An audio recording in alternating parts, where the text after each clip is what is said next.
All right, good morning, everybody. I'm Will Hickox of the Watkins Museum of History, and welcome to Portals to the Past. Portals to the Past is a series of live interviews with historical figures.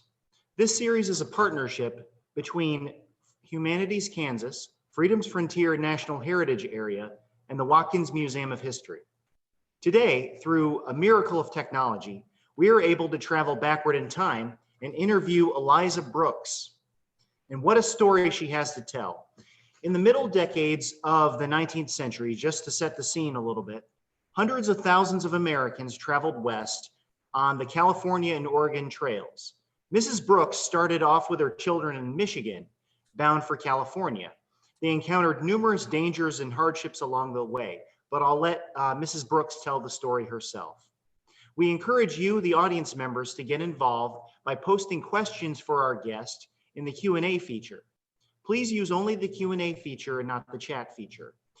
We hope we'll be able to address all questions, but if we don't have time, we apologize. And also, I'll add that if anyone was unable to join us for this live event, this video will be posted to the Watkins Museum YouTube channel by next week, so you can enjoy it there.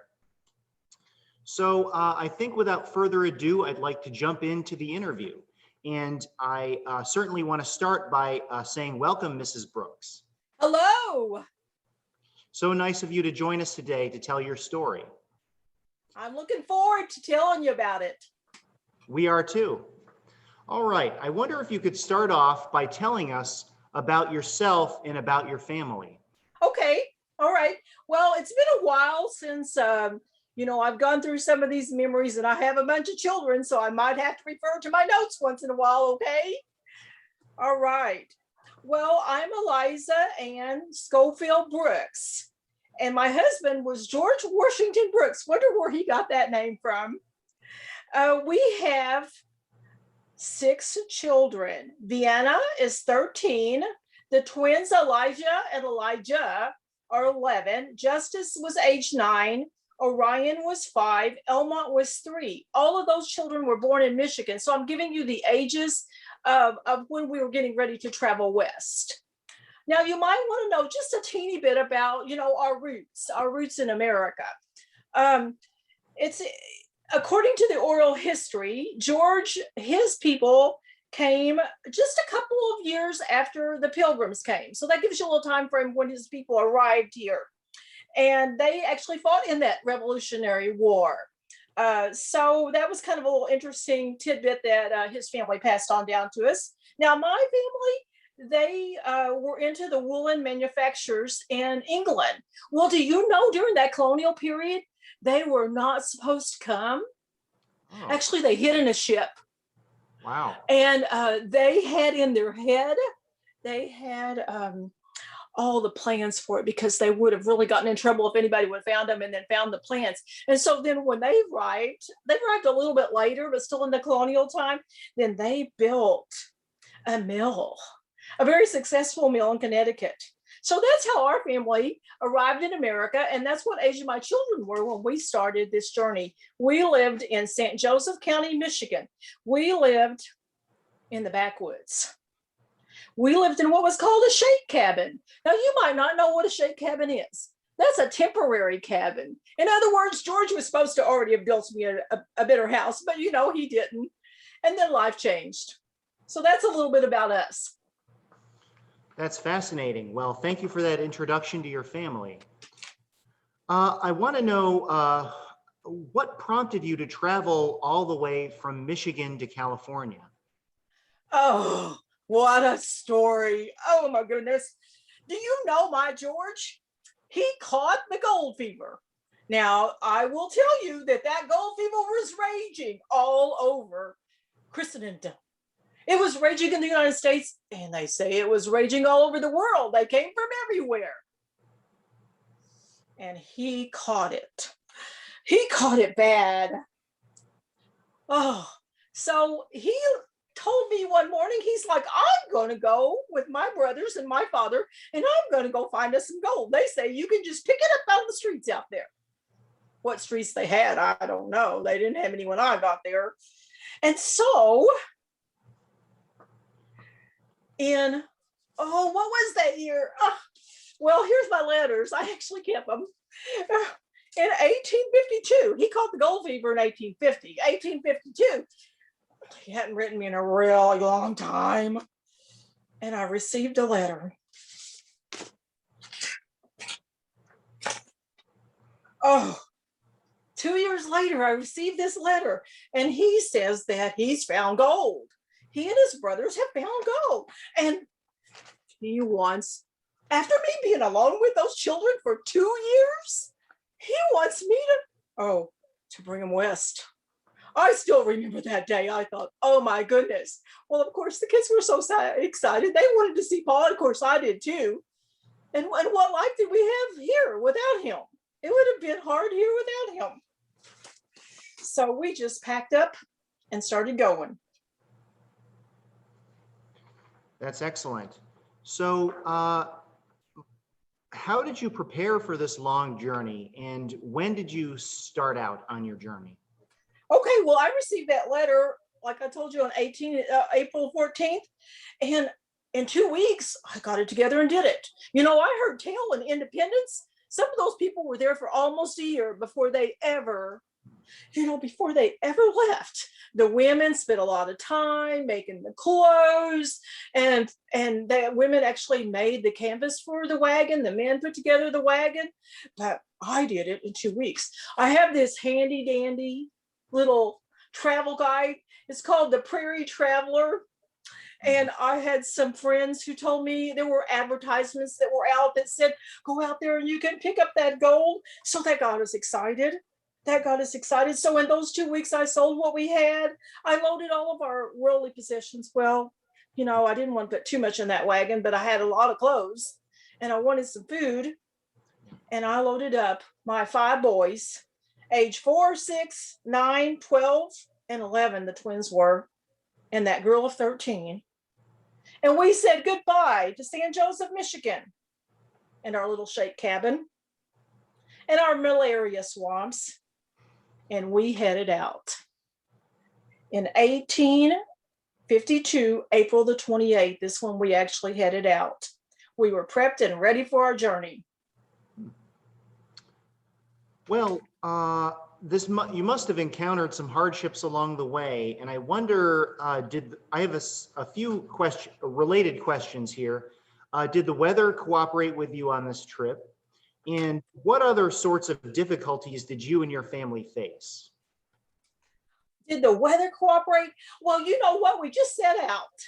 We'd only been out for just a couple of weeks, and there was a blizzard. You know, we were coming from Michigan up north, and that blizzard just hit us all of a sudden. We tried to huddle around an iron stove that we brought in our wagon, but we were so cold. That was our only source of heat. It got down to 19 below zero. Oh my gosh. Though we did see a little cabin over there in the woods, and we went over there, and those friendly people invited us in. You know, they actually had one of those good smelling fires from that hickory log, and they thawed us out and saved our life. And so we, got on the trail again. And this time we were going along, and then one of those spring storms hits. And there wasn't enough room to sleep in the wagon. And so the older boys would sleep out of the wagon. I usually stayed in the wagon with the little ones. And so a prairie storm just hit us like that. And it lasted through the night. And I looked over there and I heard this noise, and the tent had fallen down. The boys had put an yoke, the oxen yoke down, and had put their beds on top of that.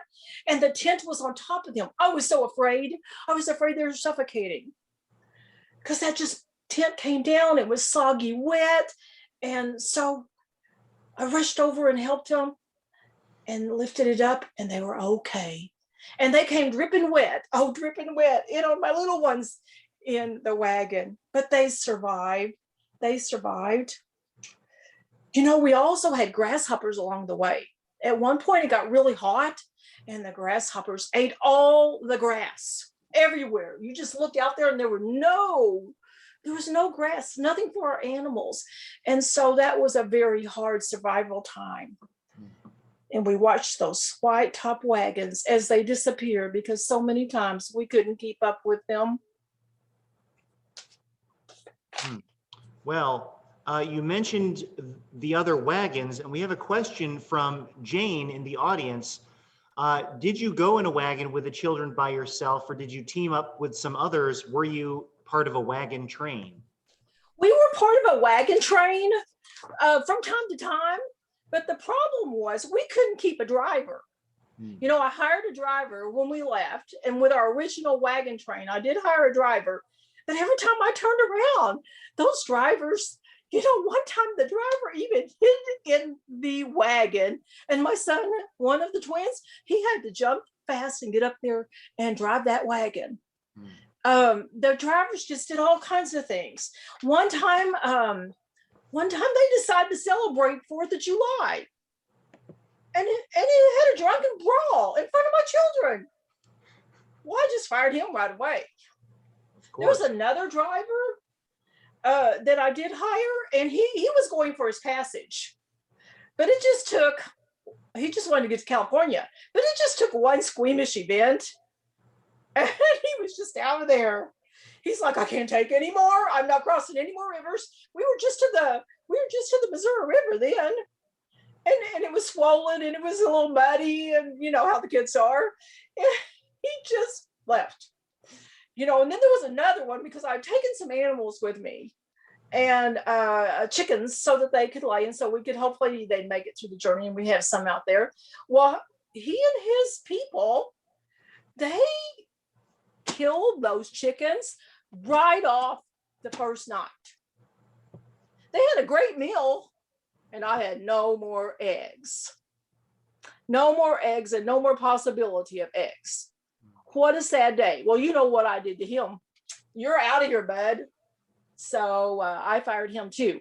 So each time I found someone to help us, you know, it didn't work out. It didn't work out. So yeah, that's what happened. A lot of the times we were by ourselves. We just watched those wagons go on in front of us. Yeah. That wagon train just went on, and we saw that white tops of those wagons disappear to the west.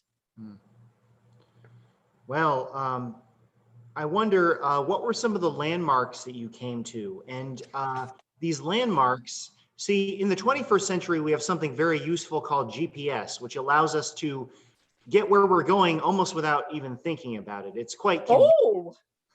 Well, now sometimes they did write about landmarks. Yeah. You know, in the books like this, and they had advertisements that they sent out. You know, sometimes there were things like that. I think sometimes, you know, people in your day don't realize how much communication was actually going on, because it certainly was going on in a different way. But you also had people, the people who turned back, they would tell you sometimes about the things that were coming up. And so one of those was that at Council Bluffs, that last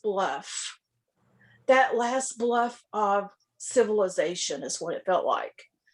We were there, we saw it, we got a few more supplies, and we left it. Now we're out there, and it seems like in the middle of nowhere. So that was one iconic place we were. Another one, and probably the most exciting one, was Independence Rock. I don't know in your time if you've heard of Independence Rock. I've heard of it. I've never seen it up in person myself. Well, it's a grand place. And, you know, it was just that iconic moment of, you know, did Paul put his name there? Did George? And the kids are going, was Paul's name there? Was Paul's name there? And do you know, we ran up to that. We arrived there, and the children, they found Paul's name. Oh, they were so excited. They had found Paul's name. And so do you know what they did? They scratched their names beside a Paul's. So their names are still on that Independence Rock. And, I heard people tell that, just like with us, that gave us an uplift. We knew he had been there. We knew he had seen that.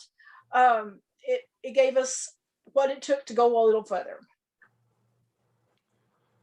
That's very interesting. We have there's a lot of interest among the audience members about the animals that you had with you on this journey. You mentioned the chickens and the oxen that pulled your wagon. So Heather wanted to know, what are the pros and cons of having oxen pull the wagon as opposed to having mules pull it? Well, I'll have to go back to my thinking on this. The mules are a little more stubborn. The oxen, aren't that way, and can pull a heavier load. But then sometimes the oxen's not quite as smart. It comes into play when we're trying to get somewhere. So, it's just kind of a balance. But we already had oxen that my son, let's see, which one? One of the twins, Elijah had trained a couple of oxen that we already had with us. And he had done such a good job training those oxen that he didn't even have to whip them to get them to go. He could talk to them. So that was why we chose the oxen. We did take cows with us too. Oh. The interesting thing is the cows, if you milked them in the morning, then what you did is you hung the milk, put the milk in a bucket, and you hung the milk somewhere in your wagon. Well, time you got to your camp at night, you had some butter. That was a real neat trick that some of the ladies taught me when we were part of a wagon train. That's excellent. So you talked about the landmarks, you've talked about the animals, and you mentioned that, at times you felt abandoned, or you actually were abandoned as the wagon train moved on without you and your guides were not, or your drivers were not very reliable. But what sorts of other people did you encounter on the way? Oh, yes, we did. We did encounter several different people along the way. I got to remind myself of some of those groups. What we did is we had several different types of people that we came across. Some of them were people who had just had it. They had gotten about halfway out there. They were tired of the dirt, the mud, the sand, all the different things that we encountered along the way. They're tired of not having a bed at night, not being close to their family, their parents. The mothers especially wanted their moms. They just turned around and went back east. They had stories of Indians and how the Indians had massacred people. However, we didn't have much trouble with Indians.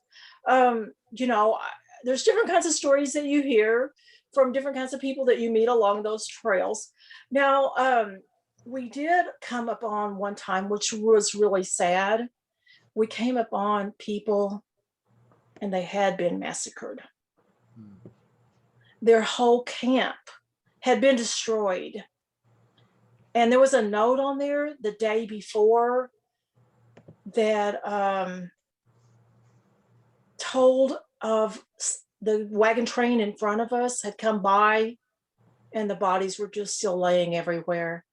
And so they buried the bodies the best they could and covered up the graves, because if you don't cover up the graves, other things can happen to those bodies. So we encountered people who had cholera. Cholera was so harsh.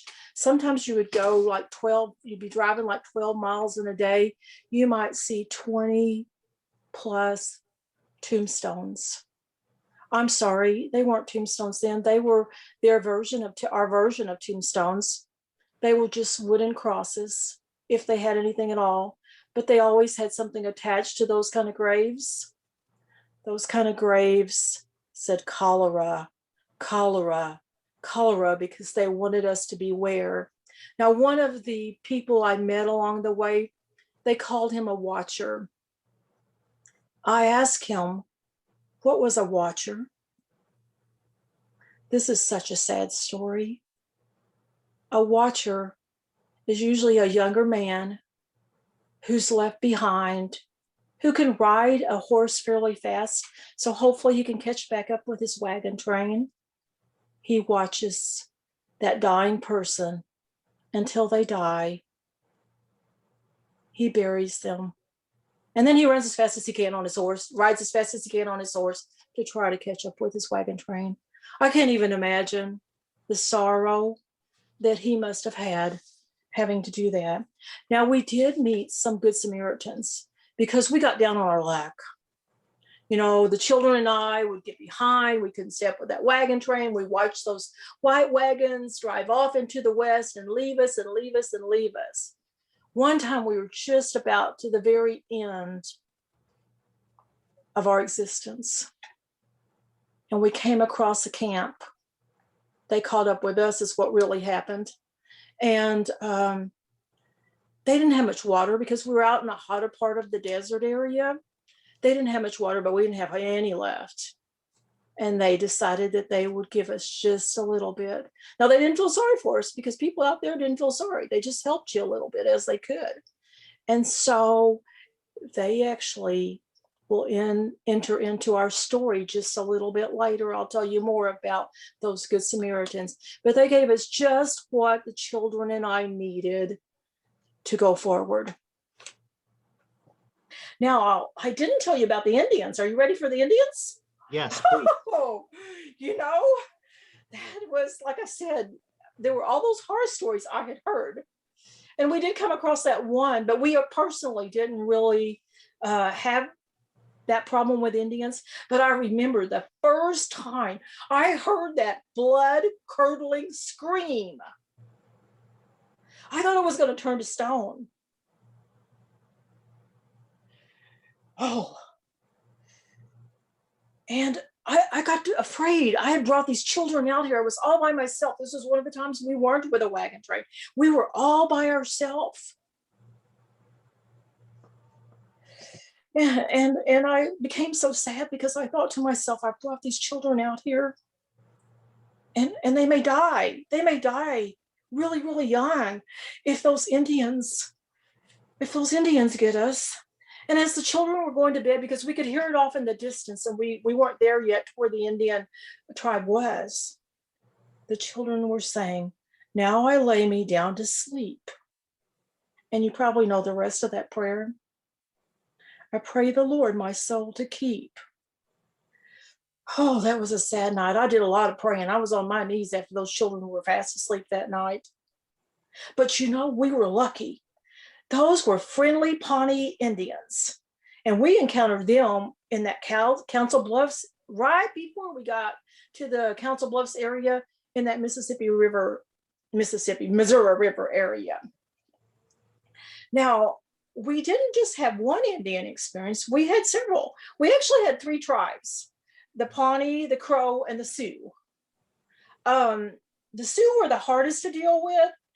And the Sioux, you know, we came up on a place where the rock ledge was hanging over and the Sioux were looking down on us, and it was a really scary sight. And so the wagon train, we were with a wagon train then. The wagon train wound us up. The men talked, and they decided that we were just going to try to keep going. Well, the Indians decided to intermingle with us as we kept going. And they were trying to scare us, is what they were trying to do. Because, of course, they didn't want us to be out there messing with their lands. And one of the Indians grabbed a whip and started whipping our oxen. Well, I told you, you know, that the boys had trained those auctions, the ox, and especially Elisha. And he was so upset. And about that time, the driver of our wagon, because we actually had a driver then, he just like got out of the front seat of that old wagon and he hid back in the wagon. And so Elisha had to get up there and he had to, experience that as a young boy, as a boy of 11. And so Elijah's whip was taken and that Indian started whipping the oxen. Well, it was just a bad scene.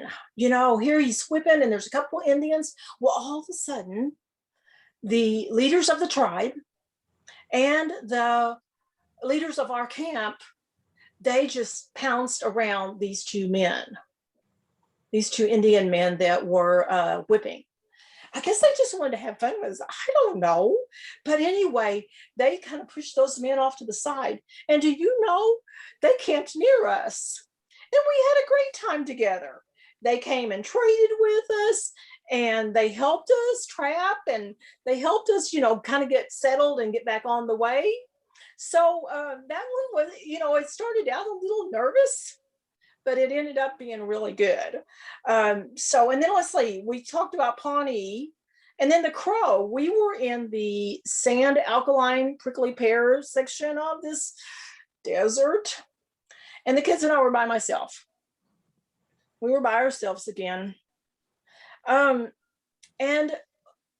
so we encountered them and they seemed friendly and we started, like camping. We camped our wagon close to where they would, and they were on the move because they were actually hunting at that time. And so they would move place to place. And some of them were like way fancily dressed in their Indian regalia, and some I didn't understand the class system there. Some of them were dirty and in rags. So, of course, I kind of fit in with those. By that time, my clothes were starting to get to be rags, and I was just so the sun had been on my face, and I just looked dirty because, of course, there wasn't a place, the water was important to drink. You couldn't take a bath in it necessarily. And, of course, that alkaline water is not good. And the interesting thing with them is they wanted to trade. Now, what they wanted to trade is, I kind of wanted a pony to add to my collection of animals. They wanted my daughter. She was blonde-headed. They really were upset with me that I didn't want to trade my daughter for that pony.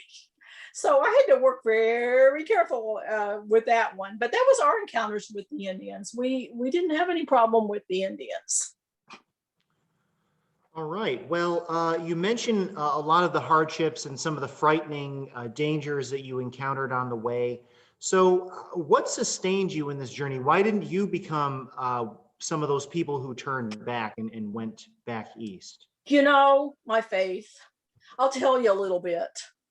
You give me chill bumps. I got to get a minute. Just thinking back about it. There was that time when one of the drivers left us. Oh, man. And I'm thinking to myself, we're out there by ourselves. The wagon train has left us. The drivers quit. There's no one around. And I wanted to go on, but I had to have the strength to go on from inside, plus the physical strength.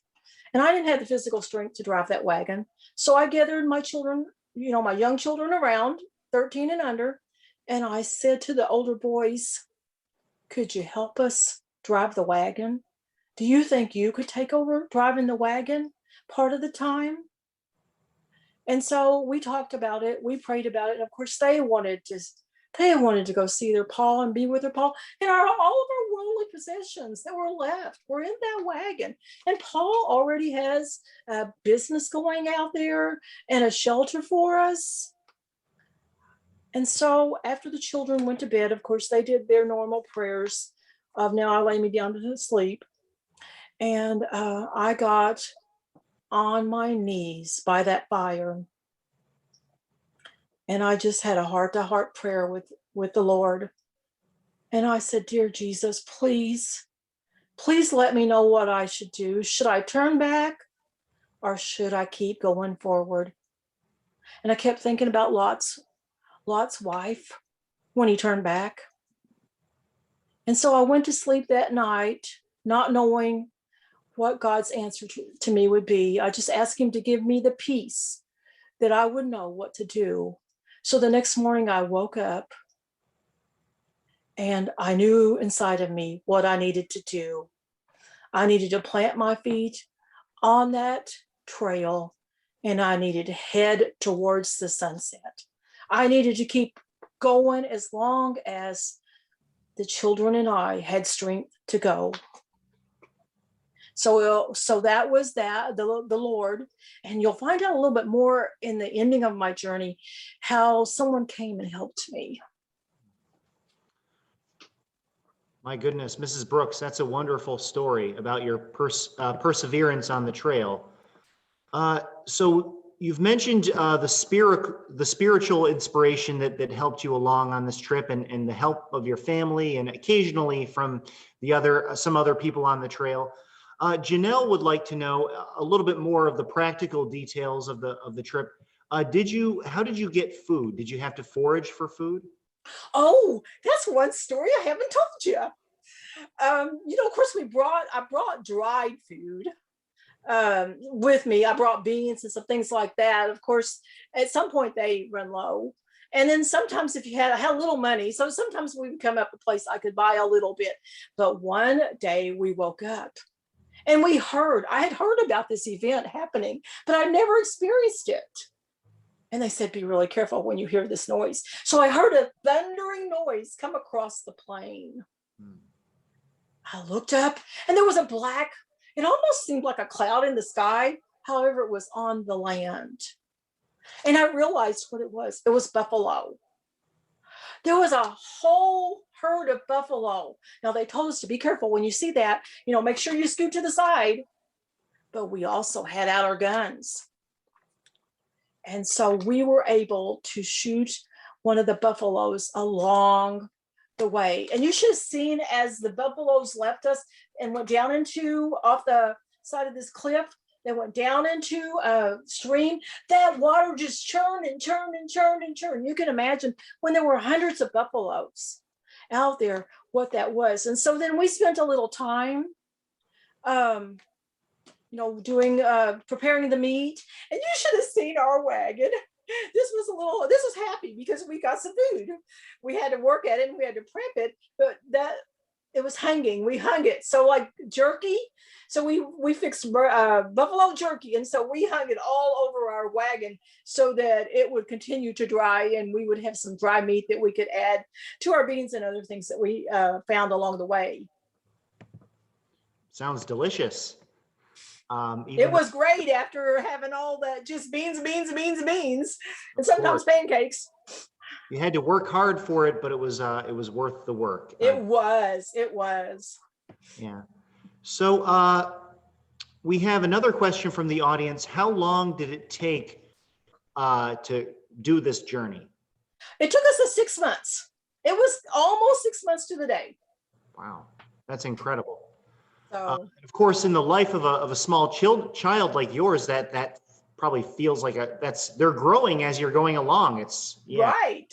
Well, and the boy, they grow out of their shoes pretty quickly. Well, what you do out there is your feet start swelling. You walk the first few days, you walk with your shoes and you brought an extra pair because you knew you might need them. Well, eventually you just toughen up those feet and you just go barefoot. And I know probably in your world, that's a little strange, but in our world, that's just part of what you did. Well, it certainly makes sense. Yes. So we're nearing the end of the interview portion of today's event. And I want to make sure that we get to the end of your journey and know what happened to you and your family. So tell us about how your journey ended and about this mysterious person you mentioned that helped you toward the end. Oh, right. Well, this is more, I like adventure. Some of it was good, some of it was bad, but I like adventure. But this was the best part of all. So, we've been thrown behind delay after delay, all the different things we've described. And of course, there's a lot here I didn't even get to. we'd heard the death rattle of our animals, and we were just at the end of our rope. We'd had to some of our animals had died, and so I had to go find a cart. We had to get rid of everything that wasn't absolutely essential, and I got a smaller cart because we didn't have near as many animals to help us along the way. Some of our oxen died, and that morning I had fixed the last flapjacks I had. I'm sorry, that night I had done that. And then next morning, the boys were able to get us a few fish. We just didn't have any food left. That was it. And I was thinking, oh, dear God, what am I going to do? I have these 6 children out here. What's going to happen to us? We're just out there, we've been praying all along. We've been putting our feet down on that sand and putting our eyes to the west and trying to go. But I felt myself just getting at the end of my rope. All of a sudden, Orion says, look, there's a rider coming, and he's coming like way fast. Well, I thought just another rider, it's somebody going back to see their family back east. Sometimes the men would do that. They'd take off and join up with trains. You'd be surprised how many people went out there, came back. It's just surprising to me. I got out there and stayed. So that rider came closer and closer and closer. Oh, there's something so familiar. I've seen that rider before. Oh,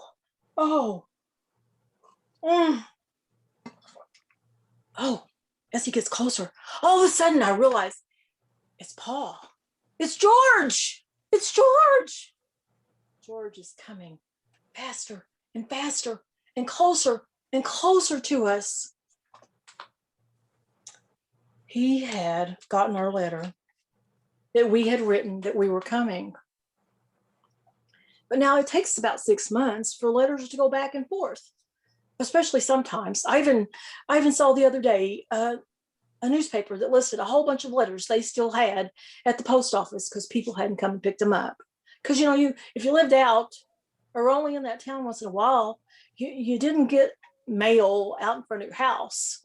So he had gotten our letter, and he knew we'd be having a hard time. He knew I was bringing those 6 children.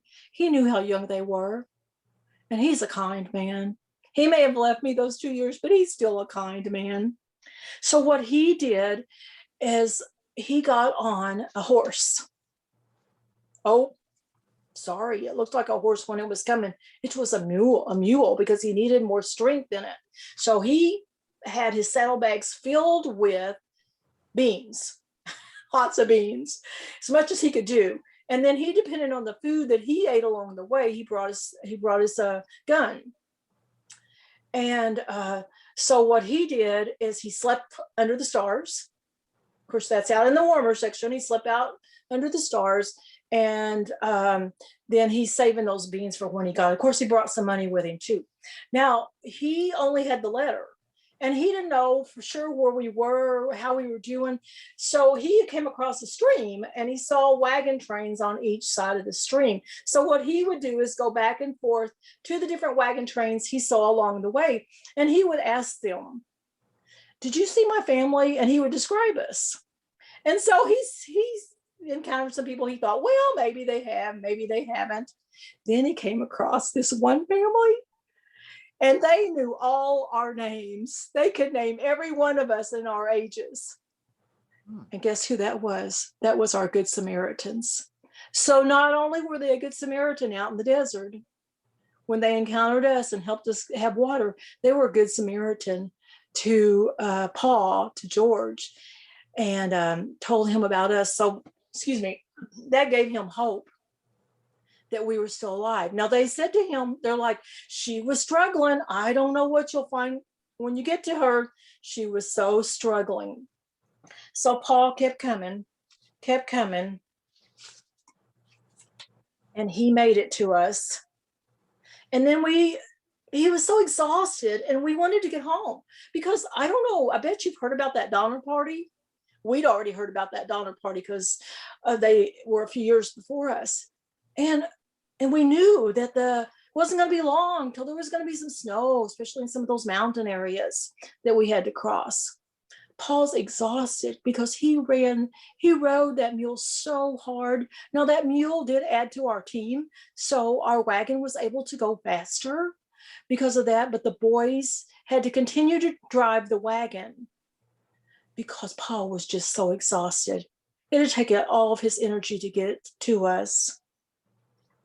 So as we came, we had, there wasn't many wood left. There wasn't even buffalo chips, because the kids, one of their jobs was to pick up the buffalo chips to use at night so that we could have a fire and cook our food. And so we came across a boiling springs. And we just set our bean pot down in that spring, left it for a while. We stayed there and rested a little bit, and we had beans. Then we came across the Truckee River. And the Truckee River, the animals could smell it. The remaining animals we had, they could smell it. And do you know, they just took off. And we just took off after them. And what a reviving time that was. Paul, for me, for the children, though that and the food and him being there and the extra money just gave us strength for our worn bodies.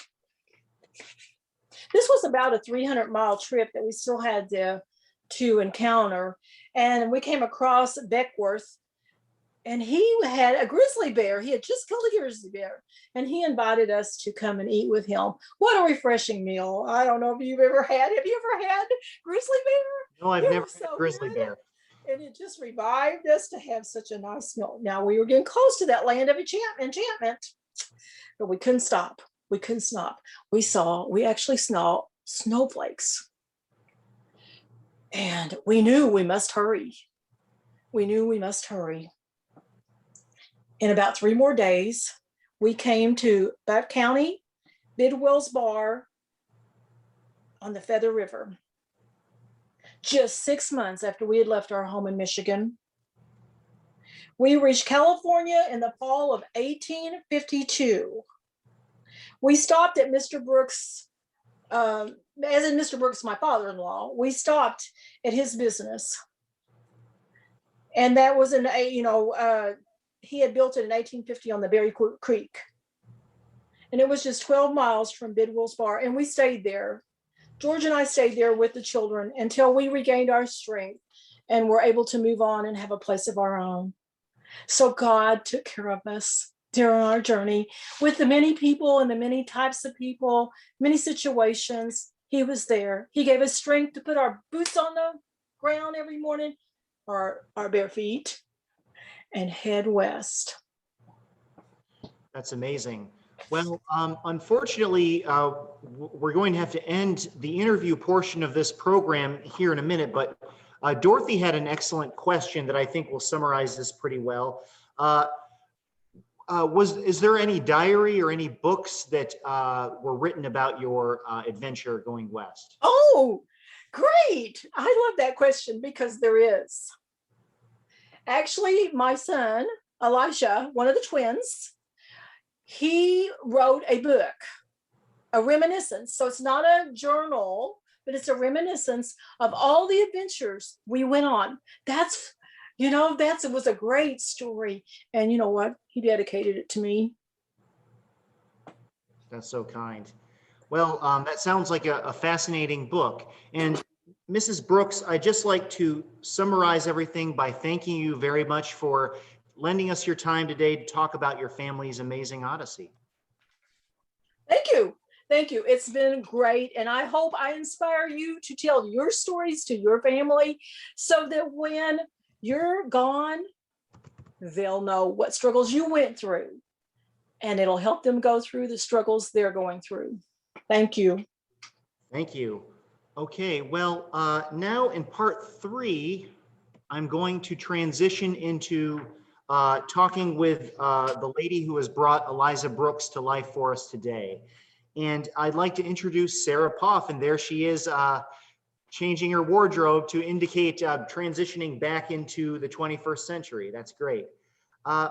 So Sarah, thanks for giving us this portrayal today. And actually, we had a really good question from an audience member that was a question that I was planning to ask. Are you affiliated with any historical or storytelling groups that we might be interested in hearing about? Sure, I'll tell you. Well, all of this started a few years ago because I am a retired teacher. I've always done art on the side, story told on the side, dressing like an Egyptian one moment, or, I had some really hard luck in my early career. I'd stayed home with our children, trying to get back in the job force, couldn't do it. And so one day I threw on a costume and I loved it. And do you know what? People started paying attention. And they wanted to come hear me. They wanted their children to take classes from me. And so I continued to, I did finally get a teaching job, taught elementary art for 25 years in Blue Springs School District, and always continued to do my art on the side, sometimes more, sometimes less. And over time, it became more storytelling. And so that leads into like, how did I get into the history? I have loved genealogy ever since I was a little girl. So my grandma died when I was 11 years old. And so for 50 years, I have loved the stories of my family. And then I took the stories my grandma wrote because she told them, and I researched them. And I found out, there was a thread of truth, but she didn't always remember right because they were never written down until my uncle wrote them down. And so that started me on the journey of, the researching piece and how to learn what's true and what's not true. Well, as a teacher, you have to go back and there's a point that you don't get raises anymore, except a little one, unless you go back to school, finish up some more hours. So the National Frontier Trails Museum did that for me. They gave what they had as a teacher institute. And so I went and took all these classes and I learned this fascinating story about the pioneers going west. I'd learned about them in school, but I didn't know too much beyond as an adult. And I started learning all of this and touching those, those firsthand documents, those primary sources, and I fell in love with it. And so that's about 15 years ago. And I have been associated with the National Frontier Trails Museum, including being the president of the Friends for several years and on the board for over 10. I'm also in this journey. I have gone ahead and proven my patriot for the DAR, for the Daughters of the American Revolution. So one of the main places, as I was telling Will when we first started talking, because so much of mine has been children's work, but I'm transitioning into more of the storytelling. And part of that, older years, part of that's just learning more stories. And I have to have a heartfelt story. It can't just be a random, somebody the other day wanted me to do one about cooking. It's like, I don't like to cook anyway. So I need something like this lady. She has a faith. My faith is very strong. And so I want someone who is not famous, but yet encountered events that we know about through our history or encountered famous people, and I can tell their stories. So the everyday story is what I like to do. I also am part of the Westport Historical Society in Kansas City. And of course, the trails came by there. I'm part of the Santa Fe Trail, the national one. Hey, it's their 200th, and I'm not supposed to say anniversary. I'm supposed to call it the commemoration. That's a harder word.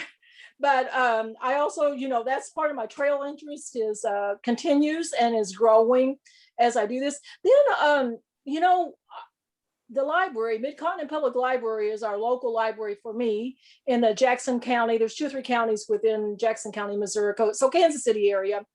And they have the Storytelling Center. And so I started attending those classes. Of course, I've always been a big storyteller in the classroom. It was always fun to me to see if I could get the kids to think. They have the project, they have the artwork, but let's think out of the box. There's always something clever that I did like that. And the Story Center has gotten me centered more and learned more and more specific on developing stories. Plus that DAR, all those DARs across Missouri and across the region, they keep asking me for more stories. I'm actually giving this same presentation to a DAR next week on next Tuesday. So yeah. And my web, I know that one thing, if anybody wants to find me, I'm the multimedia dash storyteller. Okay, multimedia, and you got to have that dash in there, .com. Now, if you just Google my name, Sarah Poff, there's things comes up. There'll be things that come up because, I told you I threw on that costume. Well, the newspaper started coming. I stopped counting after 50. But, I had to just say, no, it's not about the newspaper. Yes, it's kind of fun. But one time something tragic happened and I didn't get my piece in that I thought was right then that God said, no, it's not about that, Sarah. And so I had to take a step back and say, it's about the stories of the past. The most important thing I've learned about the stories of the past is they help us with the present, especially this, I thought I was going to get out of this life pretty easy. I'm a post-World War II person. Life, there's been a few things, but not too much. And now for this past year, it's almost a year. And I think about those stories. I think about Eliza's story. And I'm like, oh my goodness, she had strength to go west with 6 children. I have strength to not go out of my house very often, to have a mask on, to wait for the vaccine. I have asthma, so I don't want to get out very much. So I'm thankful for Zoom. So, and I guess the other thing you were talking about the journal. This is what I printed off. I don't know, can you see it? Yes. So this is just a print off from the computer. This book is called A Pioneer Mother of California. And it's, of course, by Eliza Brooks. It was copyrighted in 1922. You can find different versions of it out there. Most of them only have 27 pages. If you keep going, you get the 60-page version. So everything I told you today, unless I kind of, slipped or you asked me a question that was more just a pioneer question, everything came from that journal.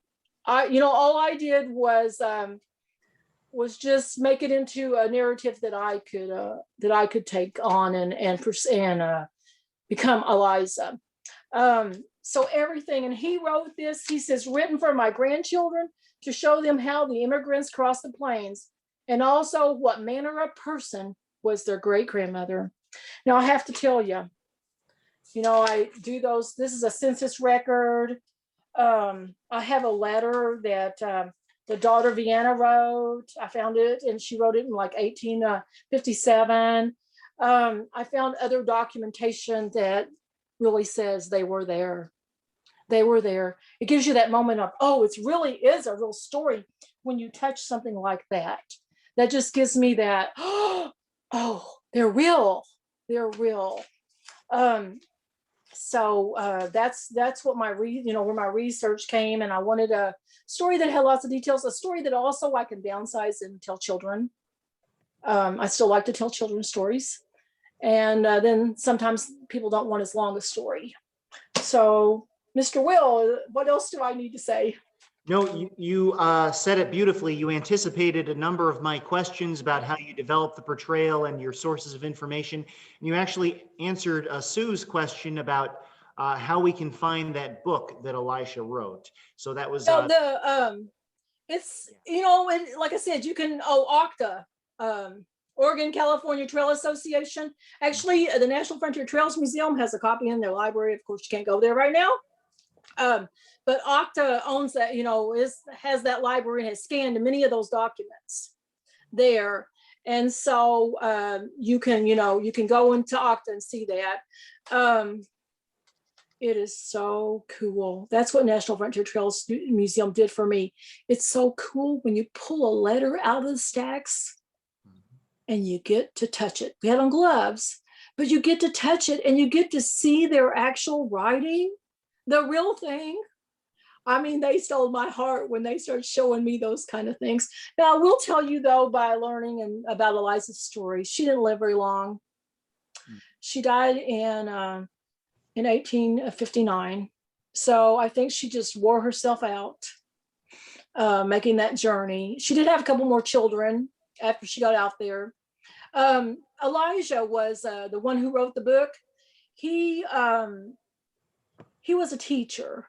And what he did is he actually, as after he retired, people encouraged him to tell the story. And so what he did is he got on a train and he traveled back over the trail. And as he traveled that trail, he wrote down this reminiscence. And so I think that's why you have so many, good stories there, good details, that he was an educated man. He comes back, he has time to do this. And then one of the things he did that I've encountered is he went around and spoke. I was telling Will the other day, I found a little document, which I thought I had here. Anyways, just a little piece of paper in the California historical documents. And it was recording people who had gone on the trails. And he wrote in there something to the effect of, yes, I went. Just read my book, you'll find out.